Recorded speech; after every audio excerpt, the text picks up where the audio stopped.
US visa ഇന്റർവ്യൂവിനായി ഞാൻ ചെന്നൈയിലേക്കാണ് യാത്ര. Car എയർപോർട്ടിൽ പാർക്കിംഗിലിട്ടു. 350 രൂപയാണ് ഒരു ദിവസത്തേക്ക് ഇവിടെ ചാർജ് ചെയ്യുന്നത്. 9 മണിക്കാണ് ഫ്ലൈറ്റ്. കറക്റ്റ് സമയത്താണ് കേട്ടോ ഞാൻ എത്തിയത്.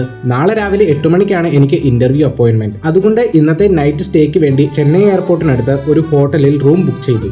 എനിക്കാണെങ്കിൽ നല്ല ദാഹം. പിന്നെ ഇവിടെ കടയിൽ നിന്ന് വെള്ളം വാങ്ങി. 70 രൂപയാണ് ഇവിടെ 1/2 ലിറ്റർ വെള്ളത്തിന്. നമ്മുടെ കൊച്ചിയിൽ പിന്നെ ആളുകൾക്ക് നല്ല അനുസരണാശീലമായതുകൊണ്ട് ബോർഡിംഗ് സമയത്ത് തിക്കും തിരക്കുമാണ്. തിരക്കൊഴിഞ്ഞപ്പോൾ ഏറ്റവും പിന്നിലായി ഞാൻ പതിയെ ഫ്ലൈറ്റിലേക്ക് നടന്നു. അങ്ങനെ ചെന്നൈ എയർപോർട്ടിലെത്തി.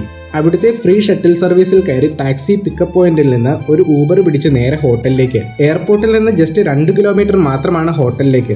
സമയം 12 മണി ആയപ്പോഴേക്കും റൂമിലെത്തി. അങ്ങനെ പിറ്റേന്ന് രാവിലെ ഇന്റർവ്യൂവിന് പോവാൻ 5 മണി ആയപ്പോഴേക്കും എണീറ്റ് റെഡിയായി. അപ്പുതേ ഇതാണ് ഞാൻ ഇന്നലെ സ്റ്റേ ചെയ്ത ഹോട്ടൽ. ഇവിടെ നിന്ന് 1 മണിക്കൂറാണ് വിസ സെന്ററിലേക്ക്. അടുത്ത ഊബർ പിടിച്ച് നേരെ അങ്ങോട്ട്.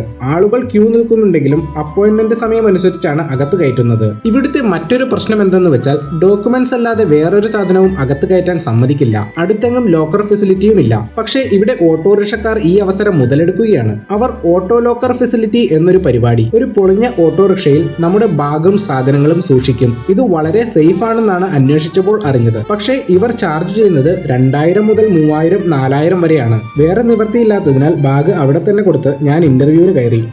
Your visa is approved.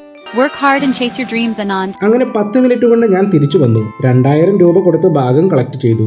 എന്താലേ 10 മിനിറ്റ് ബാഗ് സൂക്ഷിച്ചതിന് 2000 രൂപ. ഇതിലും ഭേദം ഹവർലി റേറ്റിന് ഹോട്ടലിൽ റൂം എടുത്ത് അവിടെ വെച്ചാൽ മതിയായിരുന്നു.